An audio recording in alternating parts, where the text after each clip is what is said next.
برشلوني اكيد. يعني ضيفنا هم برشلوني طلع بالاخير. راح اعطيك اسئله صعبه العاد يا مصطفى. مساء الخير مصطفى داخل. مساء الانوار عليكم وعلى كل ممثل العراقيين ان شاء الله. شلونك؟ والله تمام الحمد لله. حضرتك او انت بعدك شاب صغير يا مصطفى. صح. وعندك اعمال حلوه، ممثل افلام قصيره، فيلمين قصيرات من بطولتك، وايضا تقريبا ما يقارب 22 عمل مسرحي، وممكن اذا صارت لك الفرصه ممكن تشتغل دراما عراقيه، اوكي، تلفزيونيه. شلون بديت؟ وبعدك يعني بعدك بعمر صغير تقريبا وبديت بمجال الفن والتمثيل.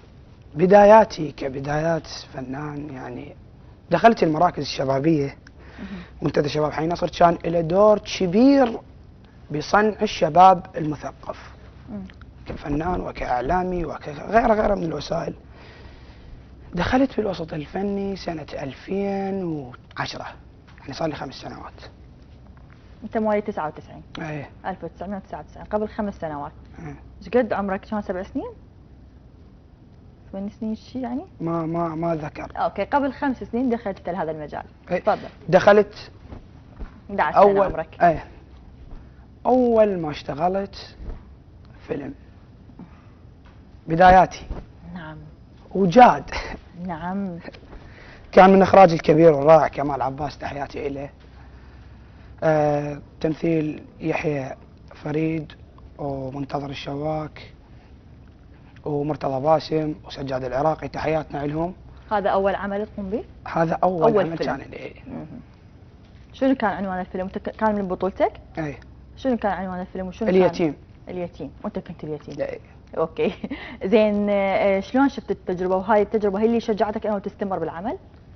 شيء اكيد انا تألمت كثير بهذا الفيلم. ليش؟ وجعا حد القصة البكاء. كانت حزينة اكيد. ما كانت قصه من يمها اوقف خلاص. بمن تاثرت من الفنانين؟ يعني من اللي كان انا اللي ماشي على نهجه هسه حاليا واللي متاثر به واللي انحنينا دائما حتى من اسلم عليه من القاه بالمسارح الوطن وغير المسارح، سامي قفطان، تحياتي له. تحياتنا اكيد، وجه تحيه كبيره للممثل القدير سامي قفطان. متاثر بفنه؟ متاثر بفنه وبشخصيته ككاركتر فني. اها، اوكي. طيب منو اللي تحب تشتغل وياه؟ انت يعني بدايتك فنان شاب، اوكي، ويا منو تحب تشتغل من المخرجين او ويا الممثلين؟ شلون تشوف احتضانهم اليك انت كشاب والله صغير بعدك بالعمر؟ انا قلتها بكثير من القنوات اليوم راح اقولها. عواطف نعيم مخرجه رائعه وراقيه. قلتها بالمجلات والصحف وكثير من القنوات. لازم ومصر ان اشتغل وياها عمل مسرحي.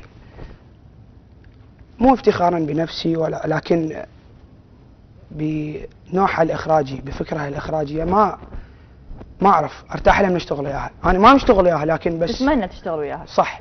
زين، شنو الجديد اللي راح نشوفه من عندك؟ الجديد ويا الراقيه نغم فؤاد، الفنانه بنت الفنان فؤاد سالم، الله يرحمه ويرحم جميع الفنانين. مسرحيه وجهي ليس في المرآة، بطوله الكبير دكتور، والله دكتور خضر هيك شيء ما ادري، المهم. وهذا العمل الاخير راح تسويه؟ ايه. وكرار بطولة سرمد. انا بصفتي بهذا العمل راقص كيوريوغراف ويا الكابتن الراقي الكيوريوغراف محمد عمر. اوكي.